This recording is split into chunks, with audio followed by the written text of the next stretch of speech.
Magandang gabi po sa inyong lahat. Tayo magbabalik ulit dito sa ating YouTube channel. Ayan, Samuel Soriano TV29. Ayan.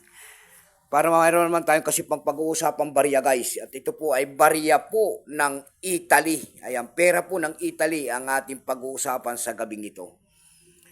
Ayan, 2 euros po ng Italy. Ayan, 2 euros po ng Italy. Ayan, babae po. Siya po si Pope Julius II. Ayan, Pope Julius II. Ayan, 2 euro po. Pero bago yan tayo magpapasalamat muna sa lahat ng masugid na tagapagsubaybay dito sa ating YouTube channel. Ayan, lalo-lalo na ang aking mga subscriber dyan. Thank you so much at magandang gabi po sa inyong lahat. Maraming salamat din po sa mga matyagang nanonood dyan sa aking FB page. Ayan, Samuel Soriano po. Lahat po na nakapalo sa aking FB page at masugid na tagapagsubaybay po ay magandang gabi po sa inyong lahat and God bless. Yun naman po sanang hindi nakapag-subscribe dito sa aking YouTube channel. Anyayahan ko lang sana kahit malaking tulong na po o bagay ang inyong magagawa. Tulad na lamang po ng pagpindot ng ating subscribe button, like and share. Para ma-update ko naman kayo sa mga bago ko pang ilalabas na video about coins. Ayan guys. Ayan ang ating pag-usapan, pera po ng Italy. 2 euro po.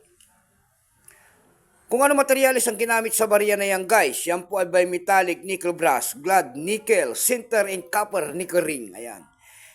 May bigat lamang itong 8.5 grams, may haba itong 25.75 mm. May kapal po naman po yang 2.2 mm. Ayan. Years niya mula 2002 hanggang 2007. Ayan. Orientation po ay middle alignment. Number and dash 136. Reference number KM-217. Ayan. Ito pong year 2002 na ito po ay 86%. Kung ilang piraso pong ginawa sa barya na yan ng Italy, ito po ay 463,402,000 piraso po. May price appraisal na rin po yan doon sa ating numista. Ayan, yung kanyang verify po ay 130 kung tawagin nila ang kanyang presyo. Yung kanyang almost uncirculated naman, 130. Ang circulated din ay 130. Pare-parehas po ang kanyang presyo. Dako tayo sa kanyang price doon sa ating eb.com, guys. Sa eb.com po ay ang bintahan ng coins pandaigdigan. Baka hindi nyo po alam. Sa eb.com guys, meron tayong nakita nagbebenta nito ng $11.55. Nasundan po yan ng $5.90. Ayan, may pinakamababa po na bintahan doon na nakita natin ay $4.99. Dako tayo sa Carousel PH. Ayan. Sa Carousel PH naman po guys, ang seller po ay si Orionton. Ayan. Ang seller po sa Carousel PH si Orionton po. Ayan. Binibenta niya po ng year 2002 niya doon na Italy coins ay 800.